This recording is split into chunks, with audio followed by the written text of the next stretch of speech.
Welcome back to the Mike and Andrew Show. I'm Andrew Sorwick here again with Mike Meredith. Mike, how you doing this evening, man? Pretty good, man. It's almost the weekend. Yes, sir. You gotta love it. My eyes are gonna be glued to the NHL playoffs this weekend because man, the first or not the first round, the second round has been interesting as hell. David Pastrnak got his shit rocked last night by Brady Tkachuk, and oh man, it's been wild. But you got some NBA news to talk about, so let's get right into that, and then I got a football thing for you in a little bit here. Yeah, so there was a couple one coach hiring, and one coach firing today. So we'll go over those quickly. So the Hornets, they hired Charles Lee. Don't really know much on the guy, but he was an assistant for the Celtics. So, he's had experience with coaching good good team, and the Hornets definitely have had trouble finding that good coach. They've shuffled through some coaches over the past few seasons here, and we'll see how this guy does. He's pretty young. He's 39, so um, we'll see how he does as a head coach. This will be his first time as a NBA head coach for the Hornets for next season. And then the Suns fired Frank Vogel, who this was kind of expected. The Lakers fired Darvin Ham about a week ago, and now the Suns have fired their coach, Frank Vogel, who, of course, was with the Lakers when they won their championship back in 2020. But yeah, it's just, again, blaming it on the coach for their struggles, and whether it's his fault or not, have to make a change somewhere. So we'll see who they end up hiring. It looks like Mike Budenholzer, the former Milwaukee Bucks head coach, is their front runner to be the next coach for the Suns, and we'll see how that goes. But what do you think about this? Yeah, I saw the Vogel news today. Quite honestly, I mean it's an interesting decision. I probably saw it coming, but at the same time, I mean, maybe just things just didn't work out for him. On the other hand, it's like he's still a really good coach. I mean, he's probably gonna get a job somewhere, given his pedigree and being a championship winning coach. Because there aren't an endless supply of championship winning coaches in the NBA, and I mean you can say that about any sport. There's not a infinite amount of those in any sport, but yeah, I'm sure Vogel's gonna get a job somewhere. Where I don't know, um, but it'll be interesting to see where he ends up landing because I still think he has a ton to give to the sport still as a coach. So um, yeah, but outside of that, I got no other thoughts here. So let's get into this football thing for you. So now I have here CBS Sports released an article here um, ranking all 32 starting or allegedly starting quarterbacks going into the season post draft is a power ranking that they have here. I'm just going to give you kind of a rundown of one. I'll see if there's any players that you want to hear from, but also I'm just going to kind of give you I'm going to give you all the rookie QBs for this year, and then we'll kind of just go from there, and you can ask me, where's what quarterback ranked at. But the highest ranked QB here in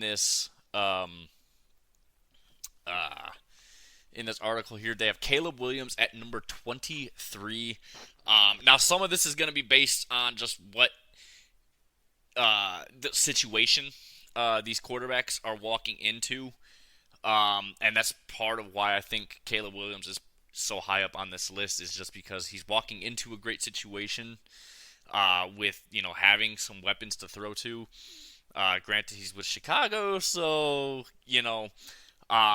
but yeah, no. This whole list is basically based on the talent level that this quarterback has on top of um, the situation that they're in this year. So yeah, they have Caleb Williams at number 23 here. JJ McCarthy's at number 25 here. And obviously, I mean, out of all the teams that drafted a quarterback in the draft in the first round, I think Minnesota was obviously going to be the best place for any quarterback to go to, just because of the situation there. I mean, you have Jordan Addison, you have Justin Jefferson. The problem is for JJ is he's gonna have a lot of guys asking him for the ball there. Mm-hmm. Yeah, it's gonna be tough making everyone happy. And then the other question is who's gonna start game one? Is it gonna be Sam Darnold, and then JJ, if Sam shits the bed like he's more than likely will, JJ steps in after that, or is JJ gonna be starter game one? That's the question that I have here about JJ. Is he gonna be a day one starter or not? I think he will be.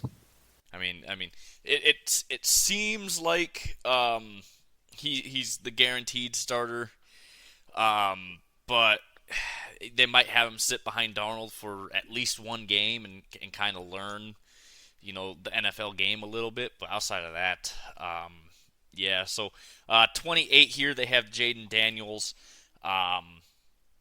Obviously, he's in a pretty decent situation here in Washington. I mean, it could be a lot worse than like what Bo Nix is walking into, who's actually the worst rated rookie in this draft class, or in this power rankings. They don't even have Drake May as the starting QB for this article. They have Jacoby Brissett for New England at number 27. So, but back to Jaden Daniels. I mean, he doesn't really have a lot of people to throw to, and he's not that big, and he doesn't have a great line in front of him either. So, yeah, he's not walking into a great situation here. So they got him ranked pretty low because of that.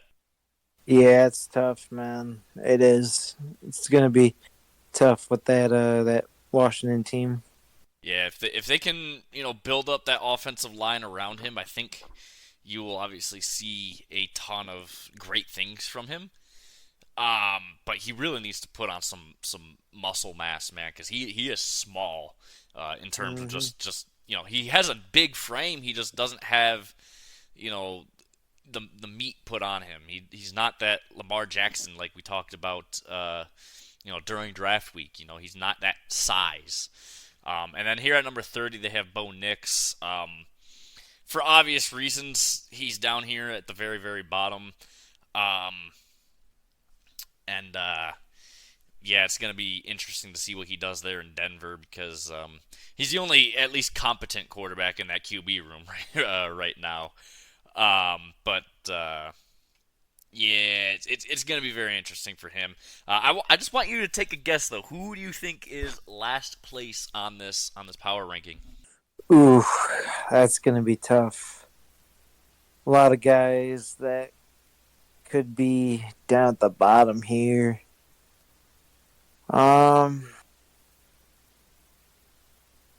Screw it. Is it Bryce Young? He is number 31 here. Dang. Yeah. Who we got? It is an NFC team. I'll give you that. NFC. Let's see here. That could be a lot of different options. Are we going to be going with the Seahawks? Or is it Geno or Sam Howell? No, it's neither of those. Geno is number 18. Okay. You were closer to this team with. Yep, there you go. Yeah, Daniel Jones ranked last in this power rankings. I mean, he's still in a fucking neck brace as far as I'm concerned. I mean, he might as well be. He always plays like he's in one anyways.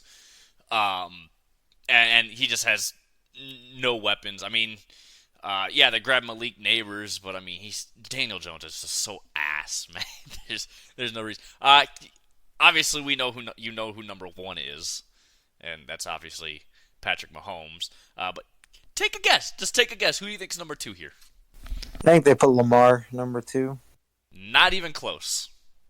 They put Josh Allen? Nope. Josh Allen's number 3 on this list. Did they put Burrow? Burrow's number 4. Dang.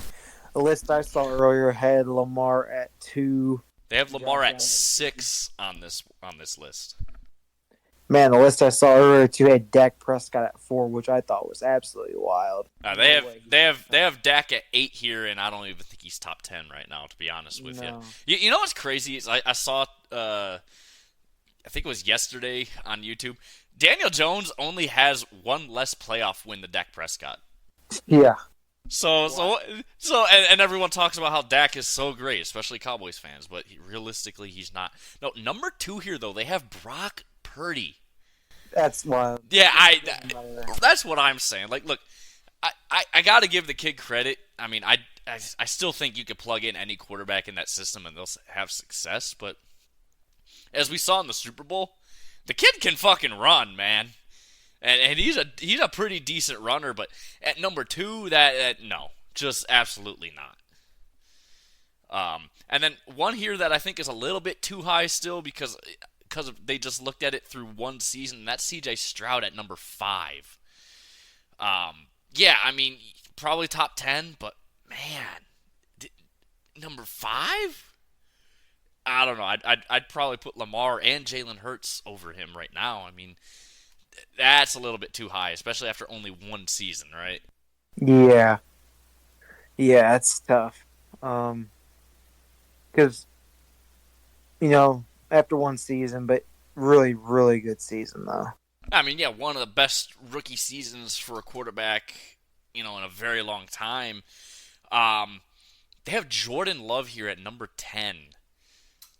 Which I think is interesting because they also have Aaron Rodgers and Tua at 11 and 12, and then Jared Goff at 13. Mm-hmm. I mean, I'm a little biased here, but man, I would put Goff ahead of all 3 of those guys. I mean, he has obviously a much, much better situation here in Detroit than Tua or Aaron. And then just over Jordan Love, I mean, you can make the argument because, like, halfway through the season, it just clicked for Jordan. But is that a fluke, Yeah. I want to see more out of Jordan Love before they put him up way too high. Yeah. Where they have him is fine, but yeah, I know some people are like, he's like top 8. It's like, nah, man.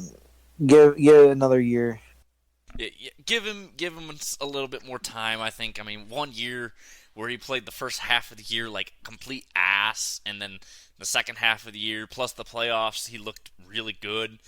I can see him probably being in that top 10 by the end of the year. I mean, this is just basically CBS Sports, preliminary, power rankings here. But is there any quarterbacks you want me to tell you where they're at? We could talk about that. Honestly, if you want to just keep going through, anyone that stands out, I think that we went and hit the top names. So, if there's anyone else that's kind of standing out, just shout them out. Well, I know you're a Chargers fan, so you'll be happy to know that Justin Herbert is in this top 10 at number 9. And I think you could probably put him higher because he has a ton of talent, and he's going to be very well insulated this year with Joe Alt on his line because, golly, that kid is so good. But, yeah, Justin Herbert, I think the reason why he's a little bit lower is on most people's lists. I think most people wouldn't have him in the top 10. It's just because he hasn't won anything. And granted, that's not his fault. The Chargers have not had really anything to help him out with over the last couple years. Yeah, they really haven't. It's tough because they just lost like pretty much their entire receiving core.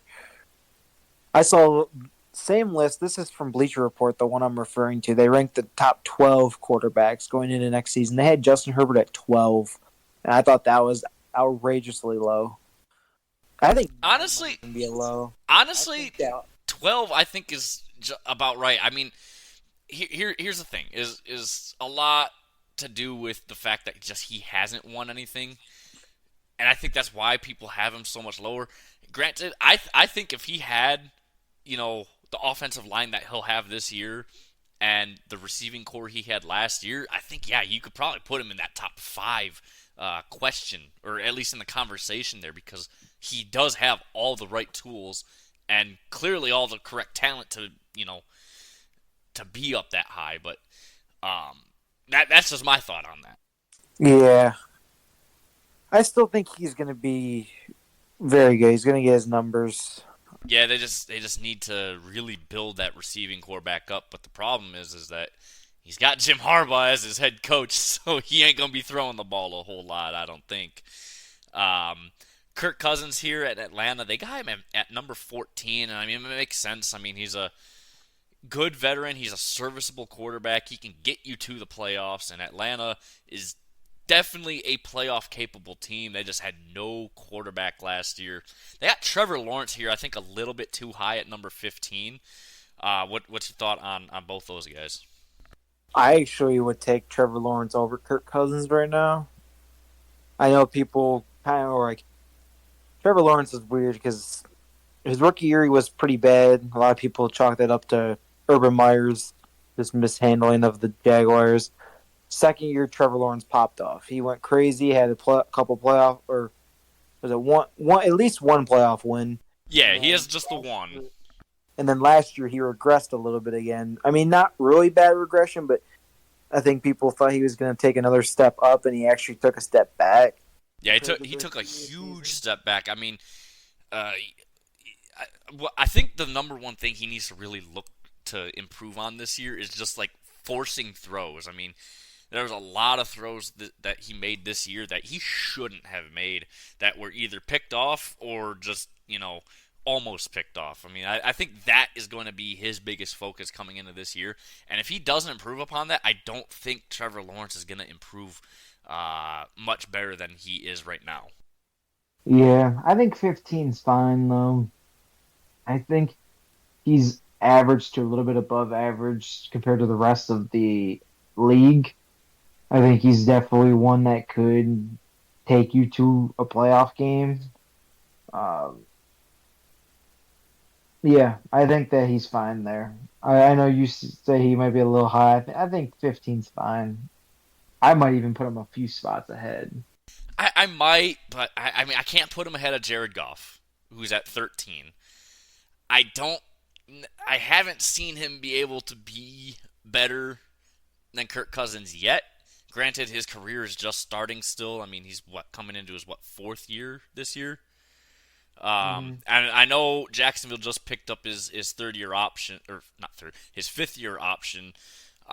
So I mean, they're looking to keep him at least for a while. But now the question is if he doesn't take that step forward that he needs to over these next 2 years, is he gonna be let go at the end of his fifth year? Because I think it's possible for them. One quarterback that I think is maybe a little bit too low here is Matt Stafford at number 16. Yeah, yeah, I think Stafford's probably top 12. I mean, statistically, It's tough with he's definitely up there. He has a good situation still in L.A. I mean, he's got Cooper Kupp and Puka Nacua, so I mean, he's set, for weapons, and I think maybe they're factoring in the defense that these teams have too, and the Rams' defense is not good, so maybe that's why they got him there. Yeah, it's possible. I just think too the injury history and his age is tough. Yeah, no, you got to factor in age there, and in the injury history is definitely a problem. But I still think, I mean, I will put him above both Cousins and Lawrence personally. I mean, granted, I'm a little biased towards him because he did play for the Lions, but I mean, realistically, he is better than both of them, right? Yeah, yeah, I would take him over both of them. Definitely over Kirk Cousins. Trevor Lawrence. Trevor Lawrence is just such a big question mark. I I feel like he can perform. If he performs like he did in year two, then Trevor Lawrence is better. But last year's Trevor Lawrence isn't. Yeah, it's going to be so interesting. The last one here I just want to touch on with you here. At number 19, they have Russell Wilson. Question, is he going to be the starter, or are they going to start Justin Fields? I mean, a lot of talk is that Wilson will start, but I think if Pittsburgh's smart, maybe and if Russell starts the year, I think Justin Fields might end the year there in Pittsburgh because I don't know, man. Russ is so washed now, and he just looks so unlike himself the last 2 or 3 years now. I just don't know if it's really worth it for Pittsburgh to invest so much into Russell. Now, granted, he's got the veteran, minimum there from Pittsburgh on his 1 year deal, but it doesn't matter because the Broncos are paying him $36 million this year as well. Yeah. Yeah, I think that Russ is gonna start the year, but I think if they either start losing or he just like starts throwing a bunch of interceptions, they'll put Fields in. Yeah, and I mean, honestly, I think Fields is a lot better than what people will give him credit for. I mean, yeah, he didn't play for a really good team in Chicago. We all know that. I think, the talent's definitely there, right? I mean, you saw flashes of it in Chicago, but with no weapons, and just horrible coaching in Chicago, and just the fact that they are never able to develop a quarterback. It really makes you question one, how screwed is Caleb Williams, and two, how talented really is Justin Fields. I think he is a lot better than a lot of people will give him credit for. Yeah, I think so too. So, yeah. Anyways, guys, quicker episode, of course, tonight. Not a whole lot to talk about right now. Tuesday, we're probably gonna get into just reviewing games that have gone on so far in the second round in both the NBA and NHL playoffs. I don't think any of the second round matchups are going to be over by Tuesday's episode. Well, there's a chance, but a very small chance for a couple of them, at least in the NHL. NBA wise, I think there is a chance for at least 2 series to be over by Tuesday. But I like I said, I don't think any series in any of these leagues are going to be going in 4 games. But we'll just talk about what's been going on in the series, and we can get in a deep dive there. But rate, review, subscribe, help us out. Let us know what you want to see more of. Of course, baseball's in full swing, and if there's any stories to talk about, we'll definitely talk about them baseball-wise. But now we're just, paying attention more to the playoffs and just, talking about the NFL still, because the NFL doesn't stop, and everyone knows that. So we're going to keep talking about the NFL whenever we get the chance to. But thank you again so much for listening, and we will see you guys on Tuesday.